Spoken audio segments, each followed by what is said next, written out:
Pushing for changes in the Phoenix Police Department, a hip-hop artist, a high school principal, and a mother all share one common bond. But 2 years into the federal civil rights investigation of Phoenix and its police department, none of them feel any safer. ABC 15 investigator Ann Ryman explains why.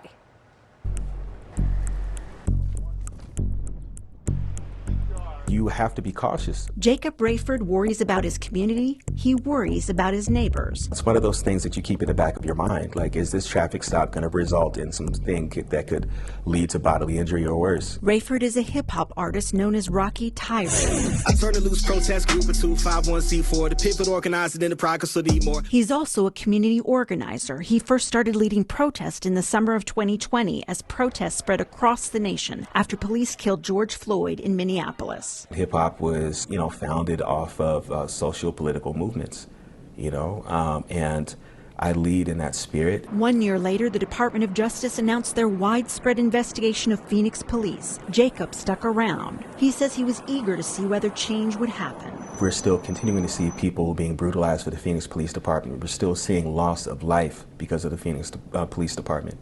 We're still seeing a lack of accountability. Phoenix officer-involved shootings are on the rise. 21 so far this year, according to police data, compared to 24 in all of last year. We're on pace to have more police shootings in Phoenix this year than any year since 2018, when police had more officer-involved shootings than any city in the U.S. That alarms Kenneth Smith, a Phoenix high school principal. He's a community organizer with Unity Collective. And it's about unity that's going to end systemic racism. He organized a march to the state capitol in the summer of 2020. We wanted to continue that momentum, and we wanted to continue it in a way that was going to serve the community. Smith sat down with Justice Department officials soon after the investigation started. And I'm disappointed we haven't had any updates in terms of the community's involvement and how we're going to move things forward. One thing that's different now is police leadership. Police Chief Jerry Williams retired last year. Interim Chief Michael Sullivan now leads the force. When he took the job, he told ABC 15 he's committed to building trust. I'm focused on getting better every single day.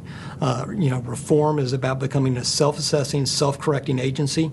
That's what we're going to do regardless of what this Department of Justice investigation finds. But some community organizers are skeptical.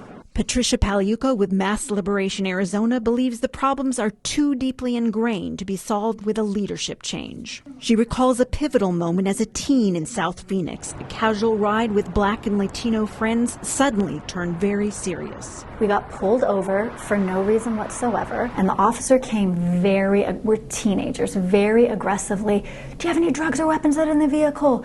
Just like shouting. Patricia then recalls the officer turned to her and said, "Hey, are you okay? Are you okay? Do you need to leave the vehicle?" And I'm like, literally, these are my best friends I've known since like 3rd grade, and you think I'm being abducted by them? It was the death of 12-year-old Tamir Rice in Cleveland in 2014 that pushed her into activism. And while she's still deeply involved, she doubts the federal investigation of Phoenix will result in meaningful change. The Department of Justice is here. It's largely theatrical. It's been 2 years. We've seen nothing happen.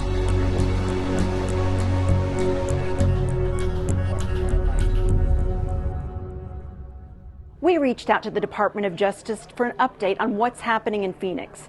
They won't say how much longer the investigation will take. I'm investigator Ann Ryman, ABC 15, Arizona.